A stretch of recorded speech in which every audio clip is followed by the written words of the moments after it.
तो इस वीडियो के अंदर हम डिस्कस करने वाले हैं ओल्ड टैक्स रिजिम के बारे में और न्यू टैक्स रिजिम के बारे में। बहुत से कंफ्यूज होते हैं इसके अंदर कौन सी हमको चुनना चाहिए। मैं आपको बता दूं दोनों के अलग अलग बेनिफिट है।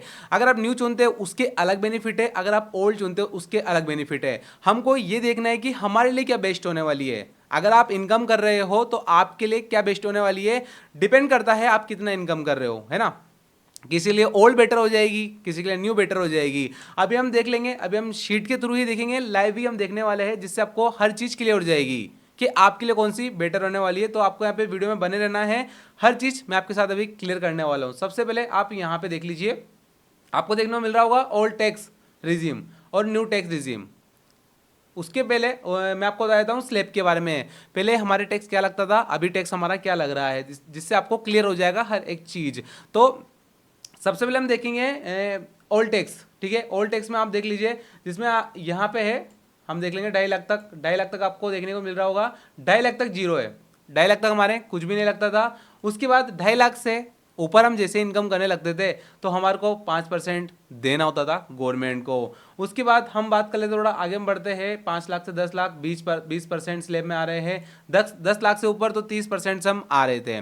लेकिन ओल्ड टैक्स रिजिम में हमको डिडक्शन भी बहुत अच्छी खासी मिलती थी। कैसे, मैं आपको बताऊं, सबसे पहले तो tax rebate up to 5 lakh रुपए तक के आपको यहाँ पे देखने को मिल रही है। उसके बाद आपको देखने को मिल रहा होगा टैक्स रिबेट आपको 5 लाख तक इसमें देखने को मिल जाती है। स्टैंडर्ड डिडक्शन इसमें कितना है, 50,000 रुपए का इसके अंदर डिडक्शन आपको है। इसके अंदर अगर हम इनकम कर रहे हैं 5,50,000 रुपए की, तो हमारा टैक्स कितना जाने वाला है, शून्य, जीरो जाने वाला है, कुछ भी हमारा नहीं जाने वाला है।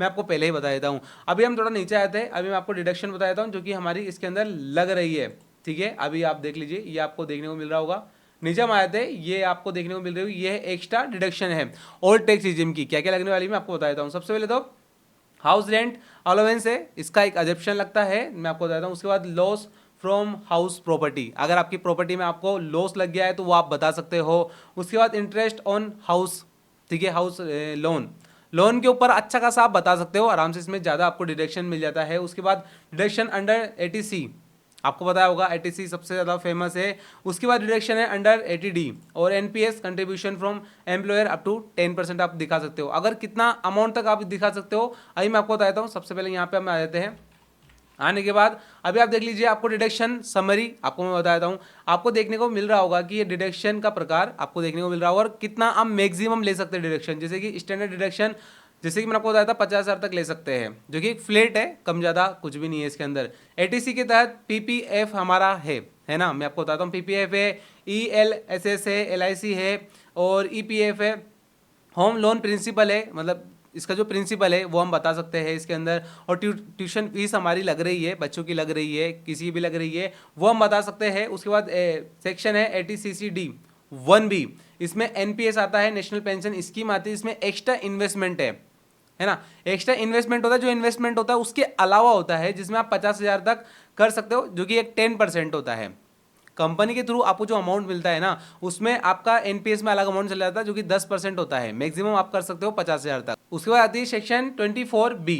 अब ये क्या होता है, जिसके अंदर आपको होम लोन का इंटरेस्ट वो आपको बताना होता है। जैसे कि आपको कितना इंटरेस्ट लग रहा है, 1 लाख लग रहा है, 2 लाख लग रहा है ना। जैसे कि सेल्फ ऑक्युपाइड प्रॉपर्टी होना चाहिए आपकी, और 2 लाख रुपए तक आप मैक्सिमम बता सकते हो, उससे ज़्यादा नहीं बता सकते। जो लिमिट हो रही है उससे ज़्यादा आप नहीं बता सकते हो। उसके बाद section 80D, health insurance self है या फैमिली का है तो आप बता सकते हो, 25,000 तक बता सकते हो। उसके बाद सेक्शन 80D हो जाता है, हेल्थ इंश्योरेंस हो गया सीनियर सिटीजन्स और पेरेंट्स के लिए, जिसमें 50,000 कर सकते हो। और section 80TTA saving account interest normal जो कि सिटीजन्स होते हैं उनके लिए है 10,000। अभी हम आगे बढ़ते हैं, सेक्शन 80TTB, जिसमें इंटरेस्ट इनकम सीनियर सिटीजन के लिए 50,000 है। एचआर है जो कि आपको देखने को मिल रहा होगा, हाउस रेंट अलाउंस, ठीक है, किराए का मकान जो आपका होता है, जिसके अंदर आप एज पर कैलकुलेशन के हिसाब से बिठा सकते हो। जैसे कि 50,000 बन रहा है, 10,000 बन रहा है, कितना आपका बन रहा है। और सेक्शन 80G, ये क्या होता है, डोनेशन होता है, चैरिटी होता है, जिसमें आप 50% या 100% आप दिखा सकते हो। अगर आप जैसे कि पीएम रिलीफ फंड होता है, उसमें आप डालोगे आपका पैसा, तो वो 100% आपका जो टैक्स लग रहा होगा उसमें से माइनस कर दिया जाएगा। अगर आप एनजीओ होते हैं, जो कि प्राइवेट एनजीओ होते हैं, उसमें आप लगाना चाहोगे तो आपका 50% उसमें से माइनस हो जाएगा, आपका जो भी टैक्सेबल इनकम होती है ना। ये मैंने आपको बता दिया है और आपको स्लैब मैंने आपको बता दिया। अब बात कर लेते हैं न्यू के बारे में। न्यू में हमारा क्या लग रहा है, 4 लाख से लेके 4 लाख तक है तो जीरो है। और 4 से 8 है तो 5 है, उसके बाद आपको देखने को मिल रहा है 8 से 12 आपको 10 लग रहा है, और 12 से 16 हमारा 15 लग रहा है, और उसके बाद 16 से 20 हमारा 20 लग रहा है, और 20 से 24 हमारा 25 लग रहा है, और 24 के प्लस हम जा रहे हैं तो 30 लग रहा है। अभी मैं आपको बता देता हूँ, जैसे कि लिखा रहता है हर जगह 12 लाख तक कोई इनकम, मतलब आपके 12 लाख है ना, तो आपके कोई भी आपका नहीं लगेगा इंटरेस्ट, मतलब सॉरी आपका टैक्स नहीं लगेगा इसके अंदर। अगर आपकी 12 लाख की इनकम है सालाना, तो आपको देखने को मिल रहा होगा यहाँ पे 10% आपका टैक्स स्लैब में आप आ रहे हो। मैं तो हर कोई बोल रहा है, मैं भी बोल रहा हूँ कि आपका जीरो हो जाएगा। जो आपका इसके अंदर टैक्स बनता है ना, गवर्नमेंट आपको माफ कर देती है, रिबेट आपको दे देती है। आपको इधर देखने को मिल रहा होगा रिबेट आपको मिल रही है 12 लाख तक, है ना। बाकी तो स्लैब में आ रहे हो, बाकी 12 लाख तक गवर्नमेंट आपको दे रही है। स्टैंडर्ड डिडक्शन 75,000 है, पहले 50,000 थी और इसके अंदर 75,000 है, और टैक्स रिबेट 5 लाख तक पहले मिल रही थी, अभी 12 लाख तक हमको मिल रही है। और इनकम 12 लाख, जैसे कि हम इसको प्लस कर लेते हैं, 12,75,000 रुपये हमारे जीरो टैक्स है। और आप देख लीजिए इसके अंदर आपको देखने को मिल रहा होगा एनपीएस कंट्रीब्यूशन फ्रॉम एम्प्लॉयर। अगर आपकी कंपनी एनपीएस अकाउंट में आपका डाल रहे हो तो आप 14% तक डाल सकती है, बेसिक जो आपकी सैलरी है प्लस डी है। इधर देख लीजिए, इधर इतने सारे डिडक्शन है, इधर कुछ भी डिडक्शन नहीं है, ओनली फॉर एक ही डिडक्शन है जो कि न्यू टैक्स रिजिम में आ रहा है। बाकी आप देख लीजिए कहाँ 5,50,000, कहाँ 12,75,000। अभी आपको देखने को मिल रहा होगा ओल्ड टैक्स रिजिम और न्यू टैक्स रिजिम। अभी मैं आपको बताने वाला हूं कि कितना हमको यहाँ पे डिडक्शन मिलने वाला है, किस में हमको बेनिफिट मिलने वाला है, अभी आपको ध्यान से देखना है। अभी आपको ऊपर लिखी हुई है इनकम, अभी मैं यहाँ पे इनकम एंटर करूंगा तो इधर मेरी ओल्ड टैक्स रिजिम में बता दिया जाएगा कि कितने की मेरी डिडक्शन होने वाली है, कितना मेरा टैक्स लगने वाला है, और न्यू में बता दिया जाएगा कितना आपका टैक्स लगने वाला है, और अभी भी पता चल जाएगा कितने की आपको डिडक्शन लेना जरूरी है। अभी आप देख लीजिए यहाँ पे, सपोज दैट कि मैं ले लेता हूँ 5,50,000, आपको देखने को मिल रहा होगा। अभी आप देख लीजिए मैंने किया ये, तो मेरा इसमें ओल्ड टैक्स रिजिम में भी जीरो आ रहा है, इसमें भी मेरा जीरो आ रहा है। डिडक्शन लेने की कोई जरूरत है, कुछ भी हमको जरूरत नहीं है।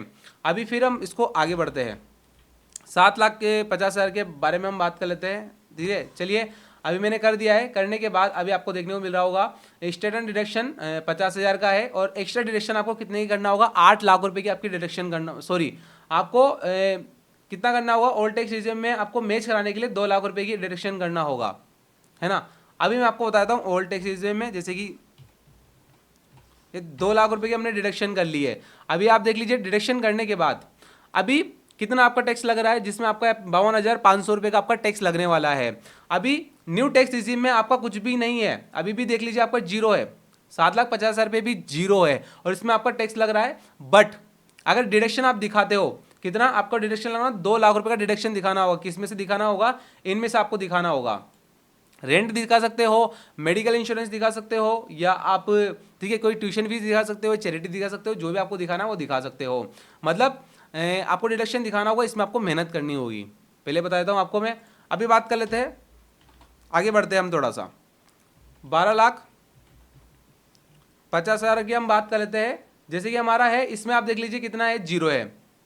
जैसे कि मैंने आपको बताया था, अगर हम इससे ज़्यादा भी कर लेना इसको, 12,75,000, ठीक है, इतना भी हम कर लेंगे ना, तब भी हमारा इसके अंदर जीरो आ रहा है। जैसे कि मैंने आपको बताया था, इसके अंदर अभी 12,75,000 पे कुछ भी टैक्स नहीं है। आप देख लीजिए जीरो इसके अंदर। और अगर हमको डिडक्शन लेना है तो नीड हमको 7,75,000 रुपये की डिडक्शन लेना होगा।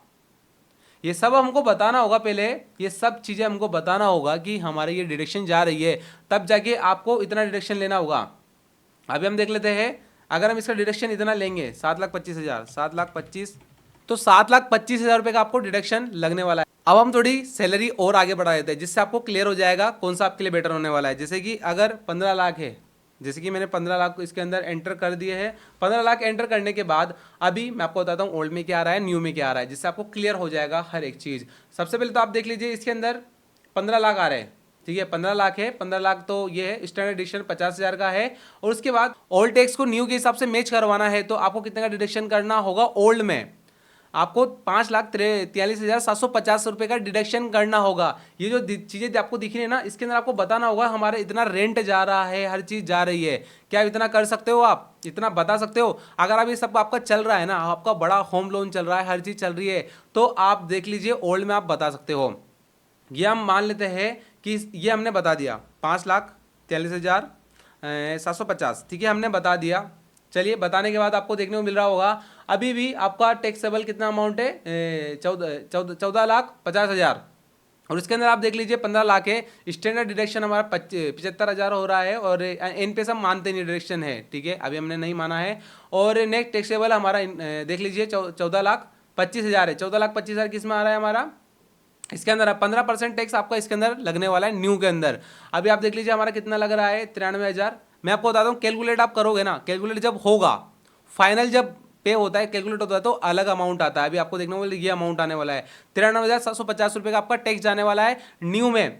अगर आपका ओल्ड है, सबसे पहले हम देख लेते हैं किस स्लेब में आ रहे हैं। 14,50,000 किस स्लेब में, हम 10 लाख से ऊपर की हमारी इनकम है। अगर हमारी 10 लाख से ऊपर की इनकम है तो हम 30% स्लेब में आ रहे हैं, 30% स्लेब में। आप देख लीजिए आपका कितना बड़ा अमाउंट जा रहा है। तो 30% आपका इतना बन रहा है, 2,47,500 रुपये, इतना ज़्यादा आपका अमाउंट बन रहा है ना। और न्यू में आप देख लीजिए कितना आपका बन रहा है, वो भी बिना झंझट के।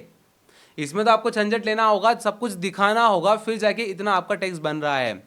तो ये आपने समझ लिया होगा कितना है। अगर आप जितना ज़्यादा बढ़ाते जाओगे ना, उतना आपको फर्क नजर आता जाएगा। अब मैं आपको ये समझा देता हूँ कि कौन सा बेटर होने वाला है आप सबके लिए। जैसे कि अगर आपकी सैलरी है, अगर आपकी कम सैलरी आ रही है, जैसे कि आपकी मान लेते हैं हम सपोज दैट कि आपकी 12 लाख सैलरी आ रही है, 13 लाख सैलरी आ रही है, 14 लाख सैलरी आ रही है, तो आप जाइए न्यू टैक्स रिजीम में, है ना। और एक और कंडीशन है, अगर आप इसके अंदर ज़्यादा इन्वेस्टमेंट कर रहे हो, ज़्यादा आपका बड़ा होम लोन चल रहा है, हर चीज़ आपकी चल रही है, बड़ी चल रही है, मेडिकल चल रहा है, मेडिकल में आपके बहुत सारी चीज़ें, मेडिकल इंश्योरेंस आपका चल रहा है, जिसमें आप चाहते हो बड़ा अमाउंट आ रहा है आपका, और दूसरा आप चाहते हो कि बड़ी सेविंग करना, तो आप जाइए ओल्ड टैक्स रिजीम में। अगर आपको कुछ भी नहीं चल रहा है, जैसे कि आपका इन्वेस्टमेंट भी नहीं चल रहा है ज़्यादा, और ज़्यादा आपकी सेविंग्स भी नहीं है, कम ही सेविंग्स में, तो आप जाइए किस में, न्यू टैक्स रिजीम में। तो उसमें आपका बेनिफिट होने वाला है, ये आप सबके लिए होने वाला है। हाँ, जो बड़ी बड़ी चीजें करना चाहता है ना, हर एक चीज का हिसाब रखना चाहता है, हर चीज करना चाहता है, तो वो जा सकता है ओल्ड में। अगर आपको बिल्कुल भी झंझट नहीं चाहिए ना, तो आप सकते हैं न्यू में। और हम आपको एक और बता देता हूँ डिफरेंस, मैं आपको बता देता हूँ, बाकी आप देखना कि ज़्यादा डिफरेंस नहीं आता है, जैसे कि 5,000 रुपये का, 10,000 का, 20,000 का, ऐसे डिफरेंस आएगा। ज़्यादा इतना मशक्कत करने के बावजूद भी कम अमाउंट में, तो हमको बिना मशक्कत के, बिना फालतू काम के, हमको डायरेक्टली न्यू रिजीम में मिल रहा है, इतना अच्छा डायरेक्शन मिल रहा है, जीरो टैक्स मिल रहे हैं, है ना। एनपीएस भी हमको मिल रहा है 14%, जो कि हम आपकी बेसिक सैलरी प्लस डी होने वाला है।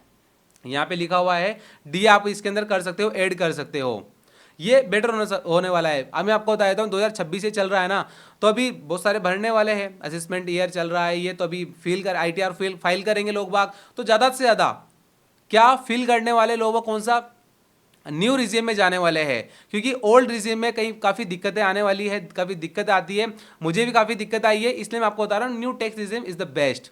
और मेरे रीजन भी दे दिया आपको, और लाइव कैलकुलेशन भी करके मैंने आपको बता दिया है कौन सा आपके लिए बेस्ट होने वाला है। बाकी आपके ऊपर डिपेंड करता है आपको कौन से चूज़ करना चाहिए। ये कोई वो नहीं है कि आपको यही करना है जो मैं आपको बता रहा हूँ, आप भी एक बार करके देख लीजिए, है ना। और मैं आपको ये बता देता हूँ कि अगर आप सैलरीड हो तो आप चेंज कर सकते हो, है ना। आपने मान लीजिए कि कभी बिजनेस का आपने आईटीआर ये आपने न्यू रिजिम फील कर दिया, आपने न्यू रिजिम फील कर दिया, बाद में आप इसको ओल्ड में भी कर सकते हो। अगर आप इन्फ्लुएंसर हो, बिजनेसमैन हो, या दूसरा काम कर रहे हो, तो आपको लाइफ में एक बार ही चेंज करने का ऑप्शन मिलता है, न्यू टैक्स रिजिम में कर सकते हो या ओल्ड टैक्स रिजिम में कर सकते हो। तो सोच समझ के करना, है ना, सोच समझ के करोगे। अगर आपको फिर भी कोई कंफ्यूजन आती है तो मुझे आप कमेंट करके बता सकते हो। आप मुझे कमेंट करके ये बताइए कि आपकी सैलरी कितनी है, ताकि मैं आपको बताऊंगा आपके लिए कौन सा बेस्ट होने वाला है। न्यू रिजिम बेस्ट होगी आपके लिए, ओल्ड रिजिम बेस्ट होगी। बाकी मुझे ऑल सोशल मीडिया पे भी फॉलो कीजिए, वहाँ पे मैं आपको फाइनेंस के बारे में काफ़ी अच्छे से एक्सप्लेन करता हूँ, ताकि वहाँ पे सोशल मीडिया में भी आपको हेल्प हो सके। और न्यू अपडेट्स, गवर्नमेंट की जैसे ही अपडेट आए तो मैं वहाँ पे पोस्ट कर देता हूँ, कम्युनिटी पोस्ट डाल देता हूँ, स्टोरी डाल देता हूँ, रील वगैरह वहाँ पे बना देता हूँ। बाकी नेक्स्ट टॉपिक किस पे चाहिए वो मुझे आप कमेंट करके बता सकते हो। वीडियो अच्छी लगी तो लाइक शेयर कमेंट जरूर से कर देना, लाइक कर देना। बाकी हमारे इस मनी टेक चैनल को जरूर से सब्सक्राइब कर लीजिए।